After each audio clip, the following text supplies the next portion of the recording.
Hello my friends and welcome. You see what I see? Yeah, that's the Pokrovsk direction where Ukrainian army goes full in on a counterattack. For the last 24 hours Ukraine has propelled towards Kucherov Yar, closer taking this part of the ground.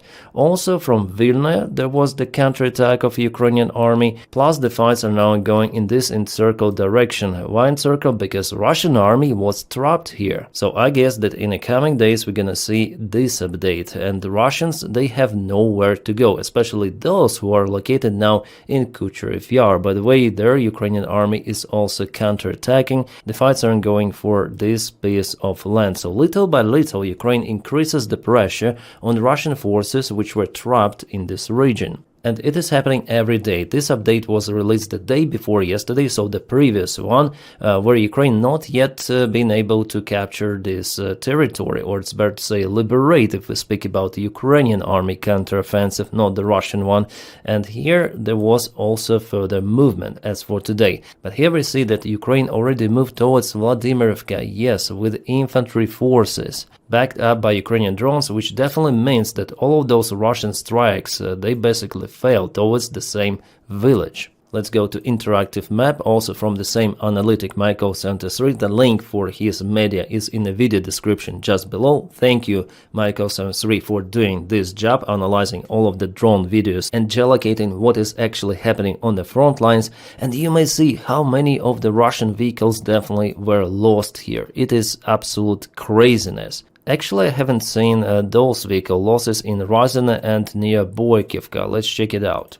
So here we have infantry carrying vehicles, maybe BMPs, being kaputted in this particular direction. It's their previous state when they were spotted, and this is after, so definitely Russia has losses. They use convoys for attacks. Well, this particular one had just a couple of the vehicles, but Russia may send more. Plus, Russians also lost one of the tanks. Let's check it out. Yeah, it was confirmed, probably because of, yeah, here we go, Russian tank. Hangar tank, also geolocated using the image from the satellites. Plus, we have one more Russian attack attempt. Some of the BMPs are burning. Wow. Here we have 1, 2, 3 of the vehicles. They tried to cross this small river, but they were not capable to do it, probably even stuck in the mud. Here we have both drone drops and FPV drones in operation. Where Russians were capable to propel to is a little bit further towards Mirnograd, to be more precise towards Kozatska and Balagan villages, mostly with infantry forces.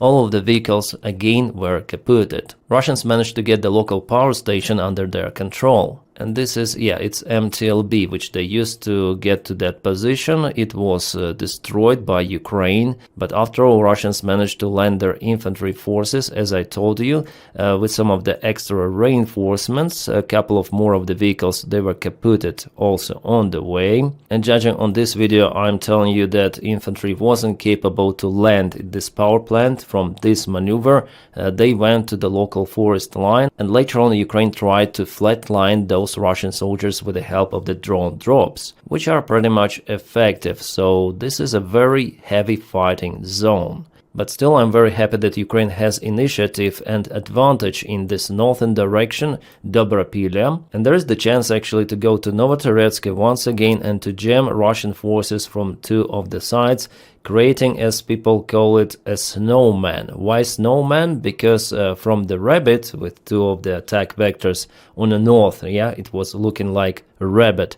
Now we almost have a snowman. 1, 2, and it should be 3 over here. Ukraine just needs to cut the supply completely and it will be no-go for Russia. Well, actually it's already been cut because all of the transport is unable to get to those 1, 2, 3, 4, 5 villages, 6 actually villages. And you see why. All of the attempts of the Russian army to move to this direction using vehicles are absolutely cancelled. The situation on the front lines in Pokrovsk-Dobropilya direction reminds me 2023, when Russia attacked with those big vehicle convoys. In 2024 it was not that much, but 2025 almost nothing, but here they renew it.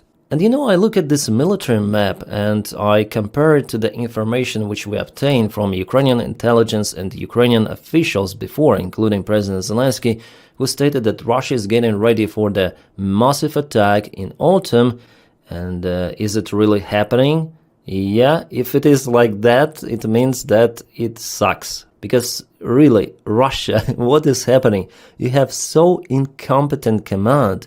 They send the forces to one way, literally, with the heaviest losses possible. And what's the outcome?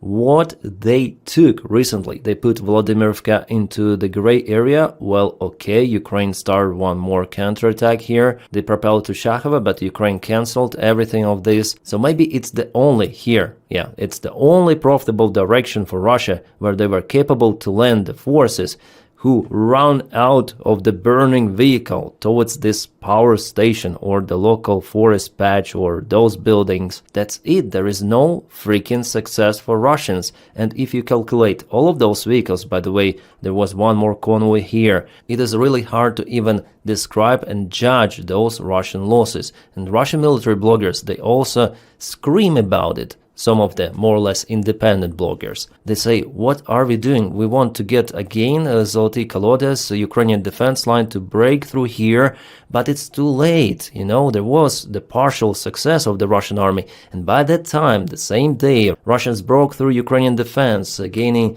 lots of the territory, 17 kilometers per couple of days, maybe maximum 3 days.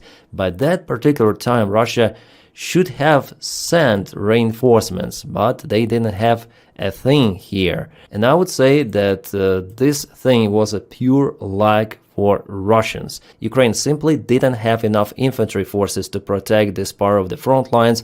Russians, first of all, advanced with the sabotage groups, then they caused some of the panic among Ukrainian defenders behind the front lines, so our guys decided to retreat, and Russia sent more reinforcements, no longer sabotage groups. But it was not enough to create some sort of the bridgehead and hold those positions. That's why this attack for Russia is the total freaking disaster, and I'm very, very happy that it is happening like that Ukraine managed to get very capable forces and cause Russia absolutely tremendous madness on the front line. This situation is just horrific for them. They try to send reinforcements to save those Russians who are trapped, plus gain the previously lost territories, because Gerasimov already put Zoloty Kolodes, for example, on his big military map. Probably he also reported to Putin, oh, we broke through the main defense line of Ukraine, but now for sure he is not reporting the catastrophe for the Russian army in this direction, and all of the attempts, you see, yeah, how they finish. It is no words, guys, what Russians experience nowadays out there, and they try to change the tactics. Okay, small groups are not working. Let's try 2023 convoy attacks. They're not working either. Well, I got the question whether Ukraine actually planned this operation, letting Russian in and then jam them, trap them, cut them.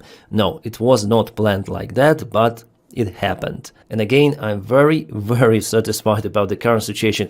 Judging on the current Ukrainian resources, judging on conditions on the front lines, this is the best case possible in Pokrovsk and Dobropilya direction. Our guys did really heroic job here, and they continue to cut Russian army. And of course, I will update you about Ukrainian success in this area. And I'm sure that in a close-by perspective, Russians will not be able to break initiative in this point of the front lines. You see how they try, but nothing is happening. Alright, and we have one more video published from the left flank of the Dobropilya direction, where Russians again try to use their vehicles. They are geolocated and confirmed already. Oh my god, they are moving further and further. In the best case scenario, they're landing infantry in those 3 lines, and later on, especially during the night time, they're very well spotted by thermal cameras. Well, this attack again didn't go well for Russians, absolutely terrible, crazy losses. And what they're trying to achieve here, guys, it is not understandable for me. They continue to use the tactics of the Second World War,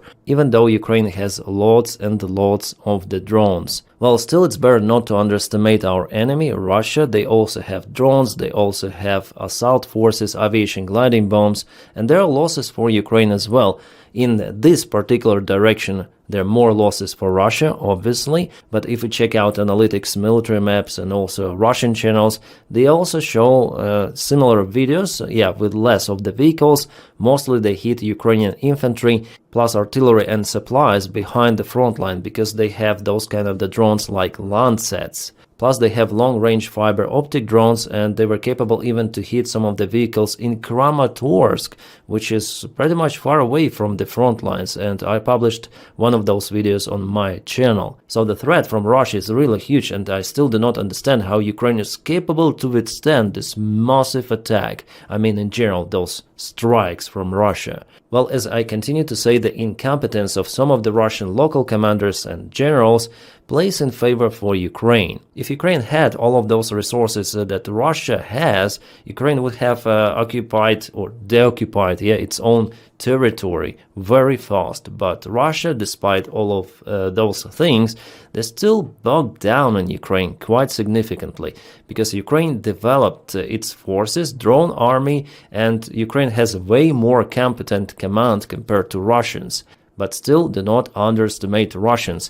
If they would like to attack, for example, Baltic countries and Baltic armies, they're in lack of everything, drones, experience, army men, well, it's gonna be completely different story. That's why I continue to say that threat from Russia is very, very big for Ukraine, but also for NATO. And we're gonna return to this topic in this video because Mark Rutte, NATO secretary, it seems like he went completely crazy. He is sugarcoating what is happening and what potentially could happen if Russia attacks NATO. Alright, now let's check different maps. So we have this update from Deep State Military Map Source. It was yesterday, it is today. They confirmed the movement of Ukrainian army.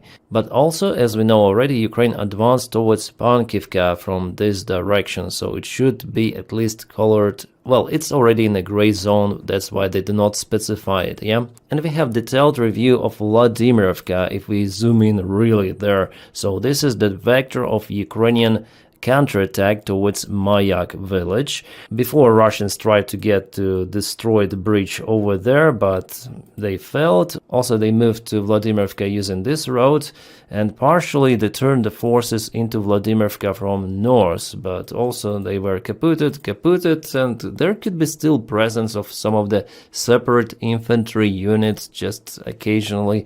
That's why it is in a gray zone, but Ukraine strikes towards the new direction. And for Russia, well, it could be kind of interesting because their forces over here in those trenches are now under the threat. Well done, Ukraine, with this operation, counterattacks, everything so far is going really according to plan. Not Putin's plan, no, after all, Ukrainian plan in Pokrovsk. And also we have some interesting news coming from Alexeyevka village of the Sumy region. The events described in this village by Russian military bloggers as catastrophic ones, and they say that they'll have to withdraw from it. Well, actually, Russia before did absolutely everything to keep this village under control. They partially withdrew from it, then they sent some of the reinforcements, then they took it again, and now Ukraine sent some of the reinforcements, and Russians now say that they'll have to go to Vladimirivka, it's, as they mentioned, 100%. So we'll see, this week could bring very interesting news for Ukraine, like positive news for us, They're already positive in Pokrovsk, but could be also positive from this direction in Sumy, because the Russian army actually took the part of the reinforcements from Sumy region and sent them to KA or flat line, in Pokrovsk. You know, guys, I analyzed those frontline updates for almost entire war, and I would say that the biggest Russian mistake, which I still do not understand, is that they continue to attack from multiple of the directions. They disperse their forces. They are unable to concentrate in one specific spot to gain some of the advantage over Ukraine. Even though they have prevailing forces, it doesn't necessarily mean that they might have some tactical even success. I still do not know why Russia is fighting like that. Maybe they want to attract Ukrainian army elsewhere on the front lines, but at the same time Russian army doesn't have those significant reserves, and the attacking army should have at least 3 times more soldiers compared to defending side, and not just soldiers but all of the resources. For this reason, even though the Russian army is big, but they still have those small advancements elsewhere on the front lines, but in some directions like Pokrovsk, no, they're losing. And that's the reality of the current war. Blitzkrieg is not possible for Russia. It's going to be a very long, exhausting war if the policy of Russian army and the Russian political crazy management continues.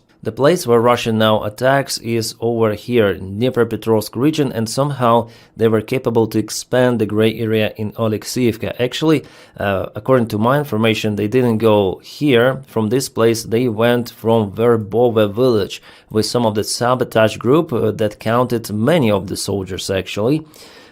So it was several days ago, and it is right now. Ukraine is working now with drones on that village. And here is the update. Yeah, you see Russians took Myrna village under control, but I may say that they slowed down a little in this direction. Alright, now let's go to another news and let's listen to this clown Secretary of NATO Mark Rutte, who is probably a cuckold or something. Yeah, can we use this name here for him? Because probably he likes then Russian drones and fighter jets are flying into the NATO airspace, and he says that we're not gonna shut them down because maybe they're quite peaceful. Let's listen. But why would you shoot down a plane which is not posing a direct threat? I mean, that would be silly. I mean, we have done this for 60, 70 years as NATO. We have worked with the Soviets and now with the Russians. It is not new. Why would you shut down the plane? It's just a Russian plane, who cares? And let's go to one more quote of this clown,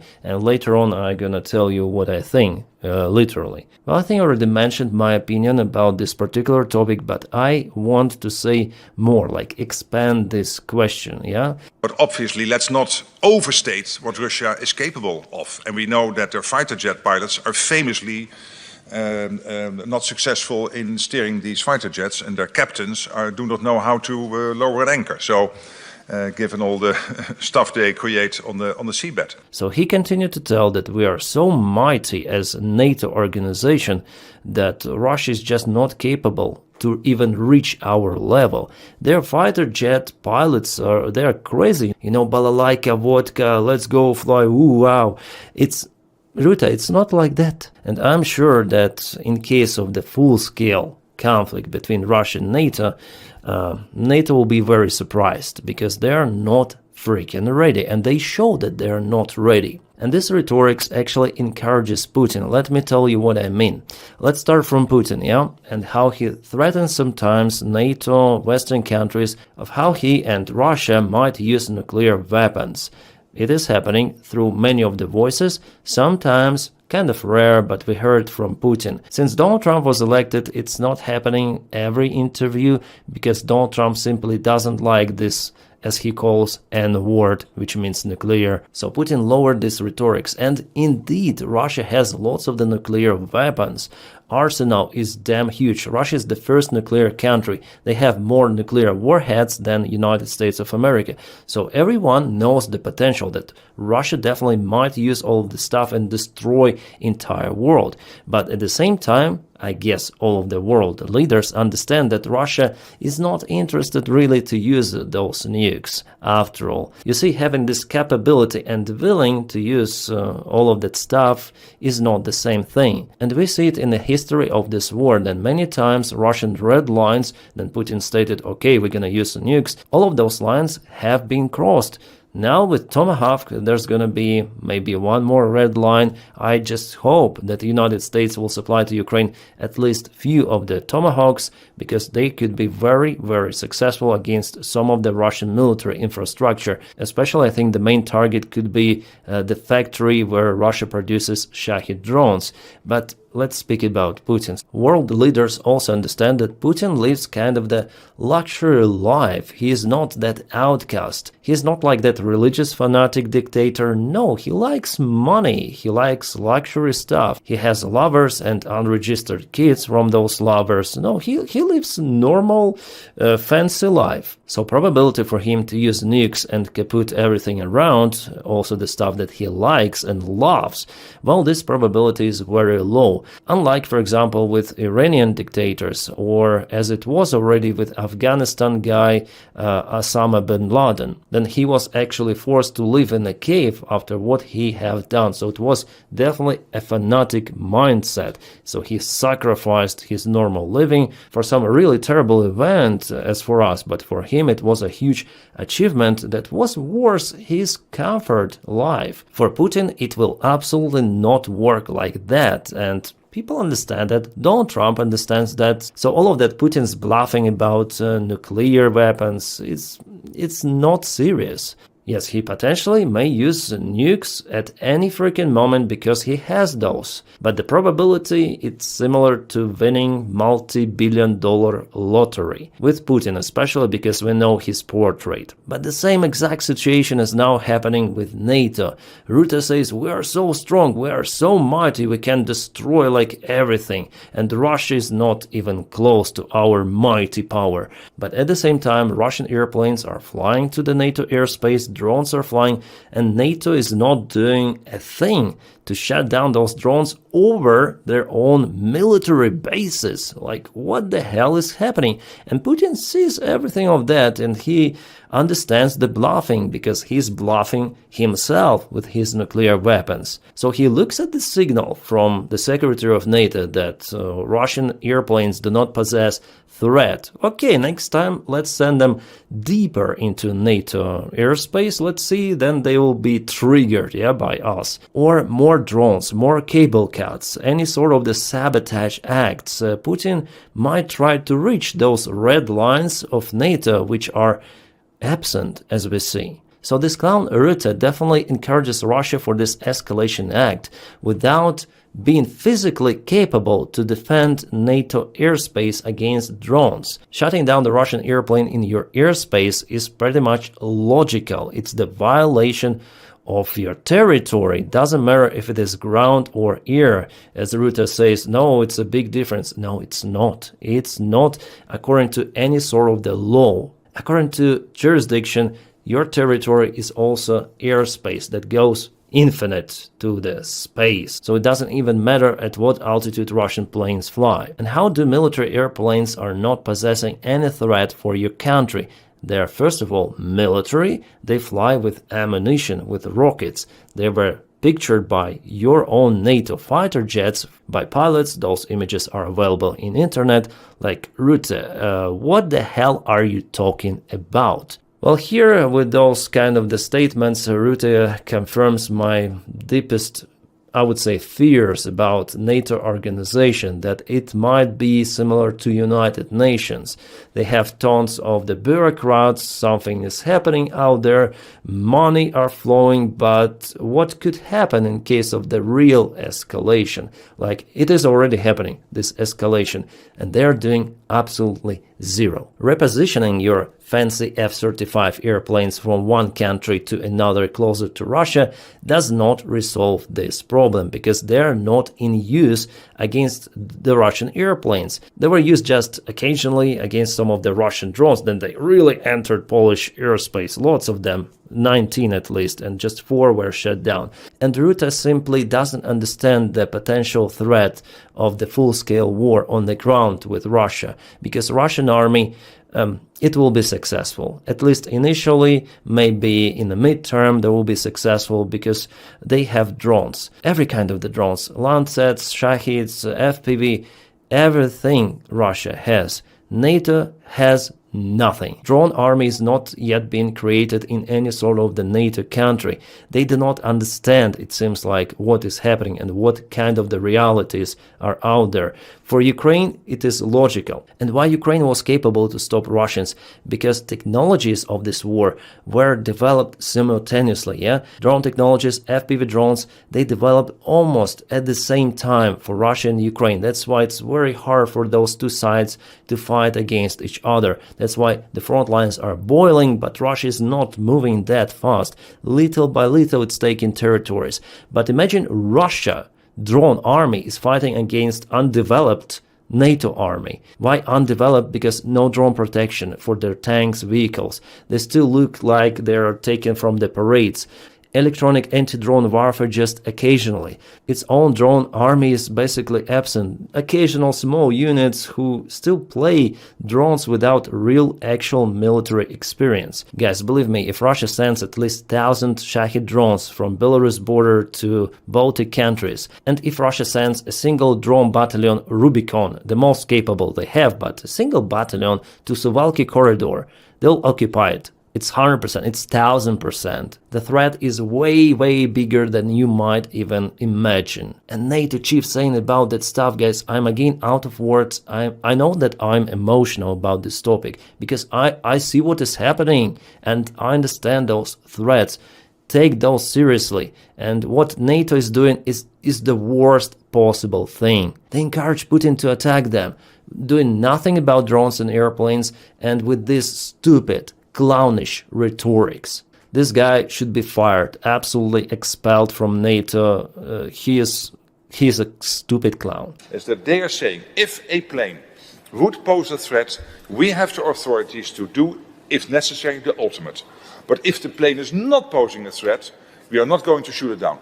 And then we will gently guide it outside the airspace. This is exactly what they should do. Gently guide out, yeah. Alright, about Tomahawks once again. This week it's gonna be a decisive meeting in the White House between President Donald Trump and President Zelensky. Trump says he may give Tomahawks to Ukraine. Is he bluffing? This is the article from what? From the New York Times. Well, I think he could be bluffing, maybe even not. The probability is again very low for Ukraine to obtain those missiles. Our allies in the European Union, they ask for more air defense missiles to Ukraine and more systems. Hopefully Ukraine will get everything of that because Russia, after all, strikes Ukraine very hard. But even if the United States supply those missiles to Ukraine, somehow it will not be a bunch of those missiles. Just few of those, it is already understandable because there are not enough ground launchers for Tomahawk missiles. Maybe a couple of them are available somewhere. So I'm not pretty much optimistic about it. I hope that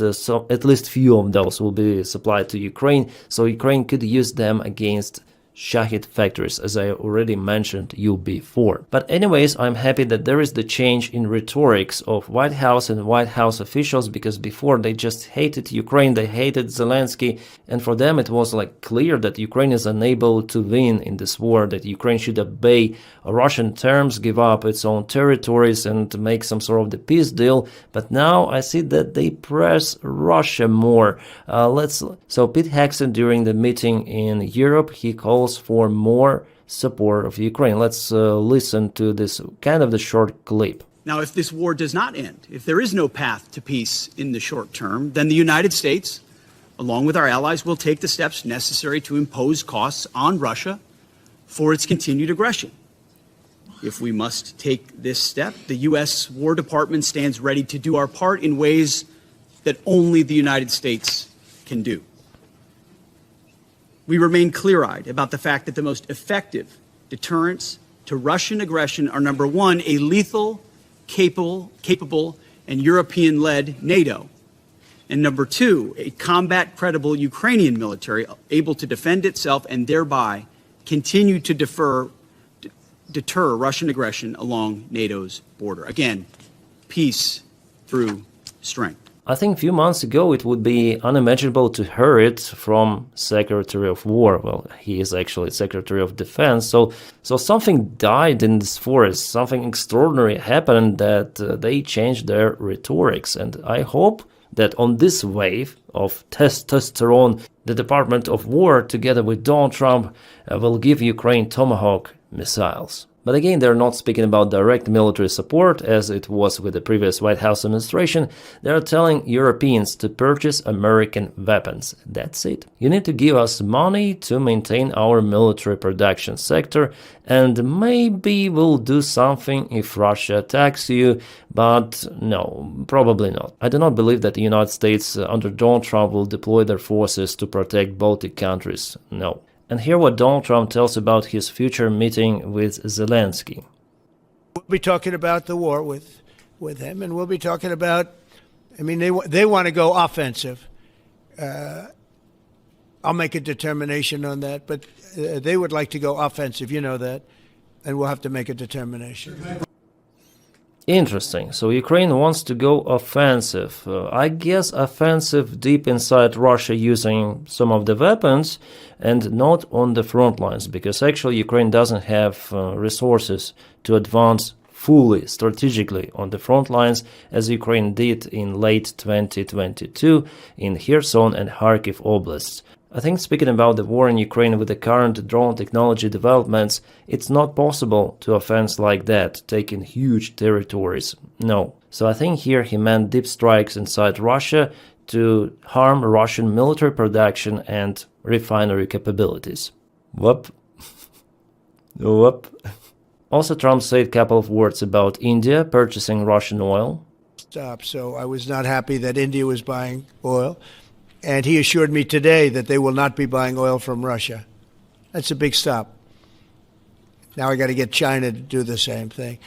It could be interesting. So Modi promised not to purchase Russian oil for Donald Trump today. Well, we'll see in the coming days if it is really truthful information or not, because India really purchases lots of the Russian oil, almost the same amount as China does. And what is interesting, that Treasury Secretary Scott Bessent today stated that United States may provide some of the mechanism for Donald Trump to apply 500% tariffs on China if China continues to purchase Russian oil. Here the mic is really terrible, so I'll increase the volume for you to hear it. 85 U.S. senators are willing to give President Trump the authority to put up to 500% tariffs on China for the purchase of Russian oil.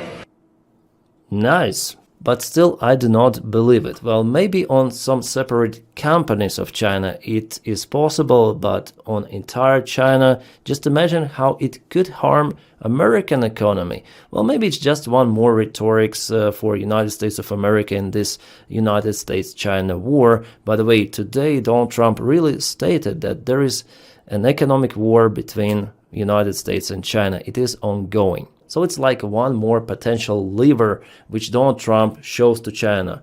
You continue to do something wrong, well, we're gonna apply 500% of tariffs. Okay, you see it? You see? But whether Donald could apply those tariffs in real life, I don't think so. Oh, what's that? That's the Feodosian volcano in Crimea. You see how it erupts? Well, actually, you may call it an oil storage volcano that destroyed oil storage completely, like it's gone. There were a couple of the strikes of Ukrainian drones, 108 oil tanks, the rest were kaboomed by the next strike. Probably there are 2 oil tanks which are still okay, but it doesn't really matter in this case because the facility is simply unusable. Well guys, this video is already getting long, so stand by for my next updates. And my job is possible just because of your support on channel membership and on Patreon. For membership, you may just press join on this channel. For Patreon, the link is in the video description just below if you want to support my job. And guys, without you, I wouldn't be able to film those videos. So thank you so much for your kind support.